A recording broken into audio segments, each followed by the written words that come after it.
Beat Akna Air. To you, Uncreation, fellow scholars. Today we explore one of the darkest times in Belaruda's long and tangled history, when Kardac Xaadar, who managed to tame and become the dragon rider of Shinir the Doom, Shinir Takum. Shinir, by all accounts, was said to be a dragon that resided in the hill country between Honia and Kudamesh. Shinir was considered by Winelanders to be too large and too unruly, even untamable, by their most seasoned dragon riders. Shinir even managed to burn their original dragon rider to a crisp before leaving Wineland behind. Shinir plagued the poor farmers of Kudamesh and Honia for a long time, for no one was able to kill this unruly winged beast. Shinir, much later, has become synonymous with problems without remedies. In Wineland, Elrine Xaadar ruled over the country with ease, having united the country's peoples with the help of her professionally trained and highly disciplined army. Her brother, Kardac, also helped. Kardac Xaadar was a renowned warrior known for defeating some of the greatest warriors of Belaruda in battle.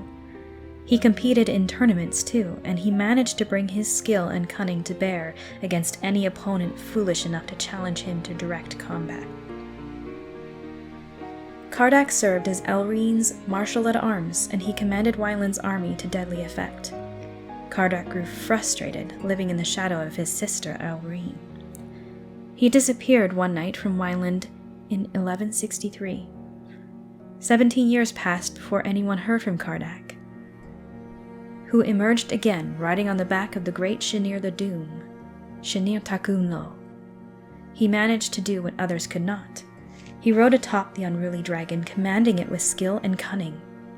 Many a scholar and historian has pondered what this meant for the lands, but Kardac left little room for interpretation.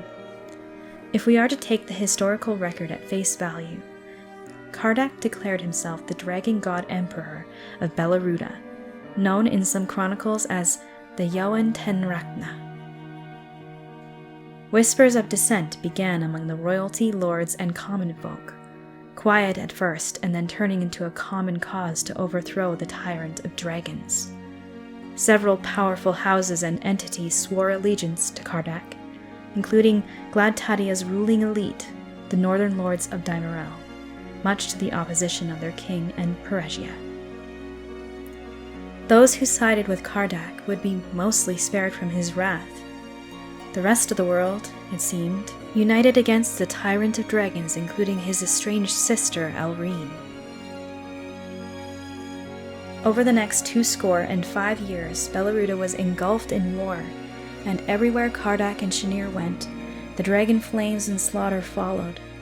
Entire cities were put to the sword, burned, looted, and pulverized, all for refusing to swear fealty to the tyrant of dragons.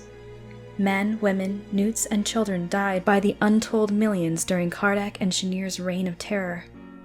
Eventually, Kardac's violence turned his allies against him after seeing the consequences of his unchecked power and destruction. It is even said that the fire of Shinir was so hot and destructive it created the great chasm that now separates both Honia and Kudamesh. Nothing stopped Shinir. No weapons or magic seemed to damage his dragon body, and other dragons looked utterly helpless in comparison, making them easy prey for Shinir. In 1205, one very special Honian knight, Sir Edmund the Bold, took aim at Shinir, landing a shot commemorated by historians and chroniclers of the time as the arrow that saved Belaruda. Edmund's arrow struck Kardac, killing him and knocking him off Shinir. The chronicles of the time tell of Kardac falling forever. However, this is a simple exaggeration. He fell a short time before hitting the ground, which obliterated his earthly body. A great silence, Lo Oct, as it comes to us from the time, fell over the battlefield. Shinir landed beside their fallen dragon rider Kardac. This great silence was broken by Shinir's roar, followed by a 1,000-foot-high pillar of fire breath into the blue skies above. Shinir mourned their dragon rider, their tamer, Kardac.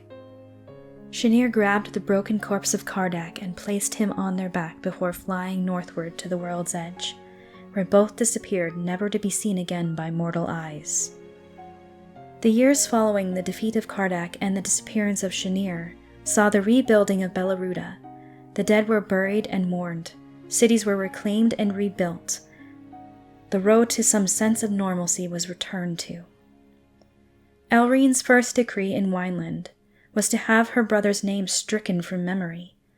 Winelanders were to forget the great Kardac, and even the chroniclers were told to remove his name from all official records. Storytellers, bards, and troubadours alike were to play loud bells and drums when his name was said out loud to keep others from knowing who Kardac was.